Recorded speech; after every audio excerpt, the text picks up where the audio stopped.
Hello বন্ধুরা, আমি আজকে 3টে রুটি বানিয়েছি এক্সপেরিমেন্ট করার জন্যে। 3টে রুটিকে আমি বেলেছি নিজে হাতে এবং তারপরে আমি সেঁকেছি।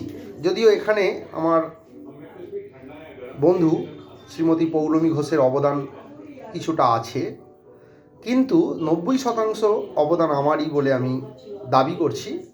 এবং এই দেখুন কি সুন্দর, আমি মনে করছি সুন্দর হয়েছে। এবার আপনারা বিচার করবেন। খেতেও আশা করছি ভালোই হবে। তো আজকে আমি খুব হ্যাপি ফিল করছি। আমার রান্নাঘর এক্সপিরিয়েন্স আবার নতুন করে পুনর্জাগরণ হচ্ছে। আগে একটা সময় আমি রান্না করতাম, যেহেতু বাইরে থাকতে হতো, নিজে রান্না করে খেতে হয়েছে বেশ কয়েক মাস।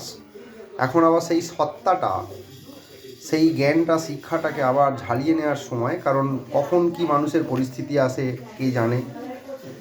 যুদ্ধের জন্য প্রস্তুত থাকা ভালো। এই 3 পিস রুটি আজকে আমি বানিয়েছি। যদিও একটু পুড়ে চুঁয়ে গেছে, কিন্তু আমাদের মতো সাধারণ মানুষের এতে কোনো অসুবিধে নেই। খাদ্য হলেই হবে, অখাদ্য না হলেই হবে। তাই আপনাদের মন্তব্য থাকলে আপনারা করবেন। ধন্যবাদ, নমস্কার।